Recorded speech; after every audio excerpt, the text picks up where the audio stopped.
Hello and welcome to our third practice for our charcoal bell ringers. Today our focus is having smooth transitions. So at the end you'll ask yourself, do the different values you created blend together smoothly? So we are trying to avoid having sections. That's our main goal for this practice. So we are going to begin by turning our value scale closer to us.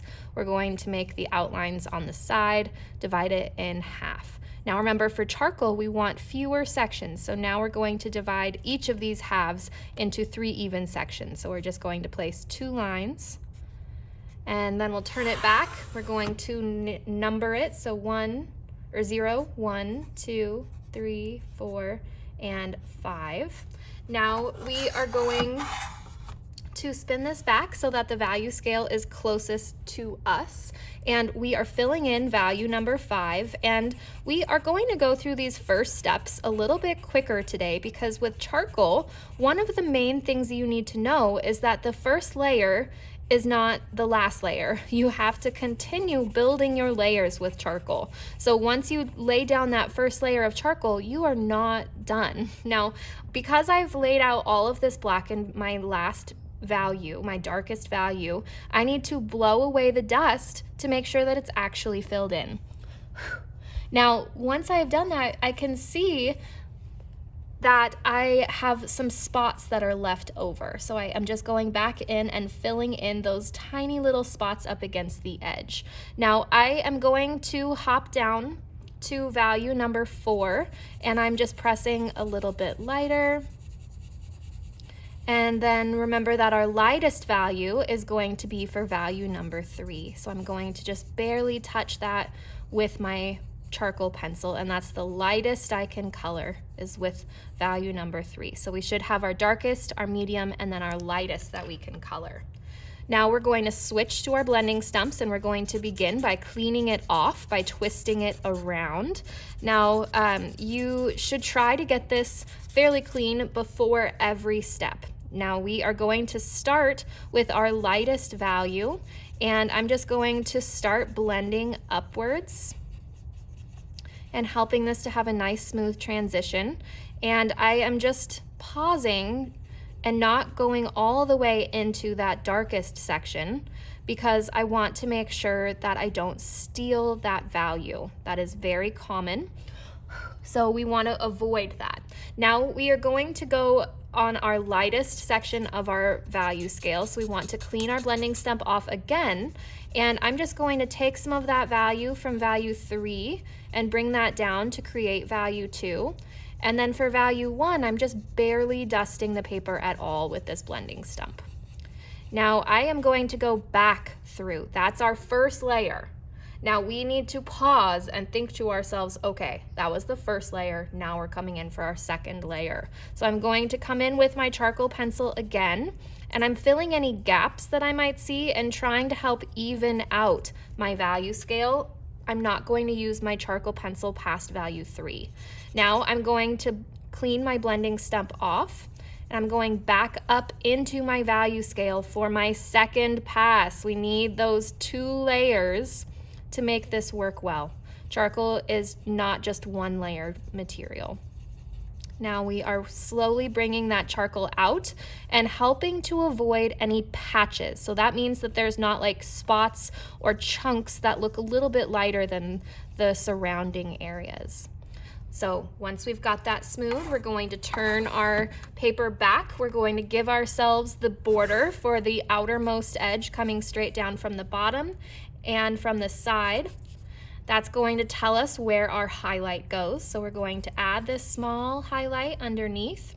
Now, the amount of space that we have between this tabletop should be an even amount on top and then on bottom. So I'm adding in that little triangle of value. We're going to begin on the right side, starting with a medium tone, and then we're going to work our way all the way out to the lightest value. And it should look something like this. You want to see that smooth transition. Now we are going to take our blending stumps, and before I even touch the charcoal at all, I am going to first fill in my little highlight that goes underneath. This should be solid gray, so I'm using my blending stump to do that.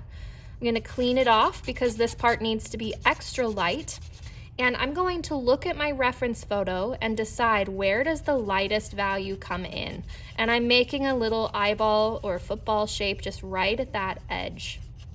And then I'm going to bring some of that blending stump value down, and I'm filling in all the way up to that last little space, that last gap before the triangle, and then I'm gonna stop.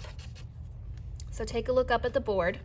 You should have your lightest area underneath the eyeball shape filled in with your lightest value. Now we are going to start on the lighter end of our value scale triangle, and I'm just using small circles to smudge that into the surrounding areas. And I'm gonna clean my blending stump off as I'm doing that.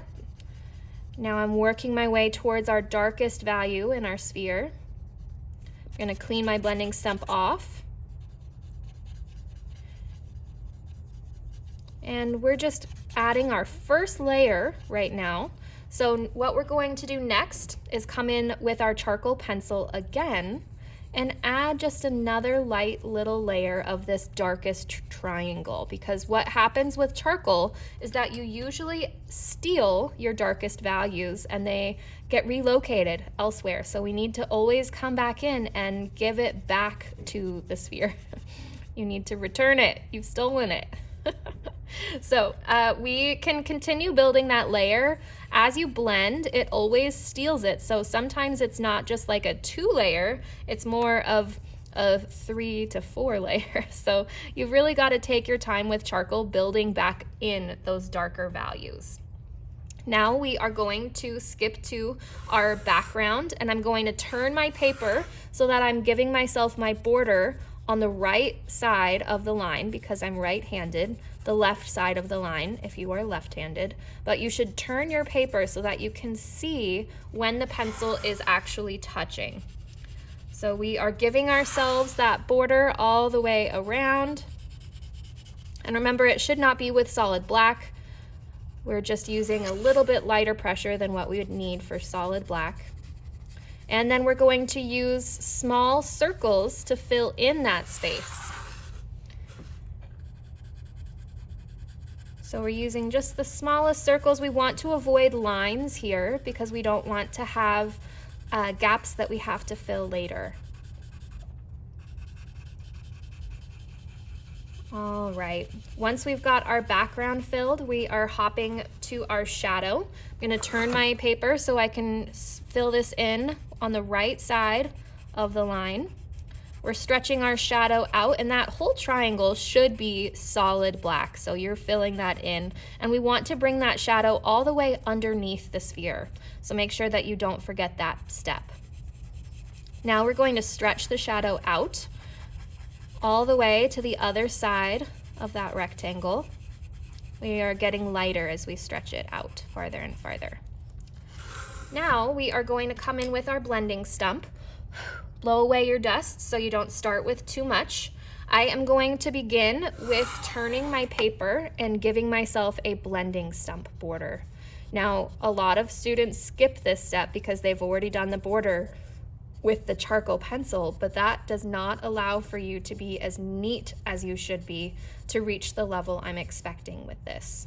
So make sure that you are giving yourself that blending stump border before you go through the rest of your space. So going all the way around, we want to fill all the way up against that line so it's super crisp and tidy. And then we are filling that background space, just blending away the graininess by using little circles. Blow away your dust so that you can see what it looks like underneath. Now we're going to hop over to our shadow section, and I'm gonna clean off my blending stump and start on my lighter end of my shadow. And I'm working my way towards that black triangle, and once I get to that triangle, I'm going to stop. I don't want to go into that space because I don't want to accidentally steal the black. Now I'm going to go along the sides of this shadow, and I'm just doing that to help soften the edges of my shadow. I did that along the bottom, and I'm going to do that along the top as well. Now for our final step for our first layer, we are filling in our tabletop. So we need to clean off our blending stump by just twisting it around on our paper, twirl it around until it looks like it's starting to get cleaner. And then we are filling in a lighter value on our tabletop. So you want to press a little lighter here. We are leaving those little highlights at the top of our table, so make sure you don't forget that step. We are filling in that tabletop value using our blending stump only. And you can rotate your blending stump to find areas that have more charcoal if needed. Now, that was our first pass. What we are going to do now is go back through and find any patches that might be a little bit lighter, any gaps up against the sphere or tabletop that might need to be filled once more. And we're going to do one more pass on our sphere. Now that I've got my shadow filled in, it seems like this little highlight might be a little bright. So I am using my blending stump to bring that down and just kind of fill it in and even it out a little bit.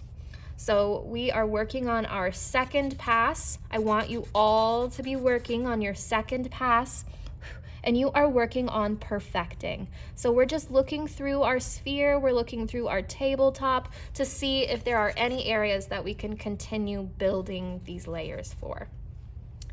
All right, thank you guys for watching.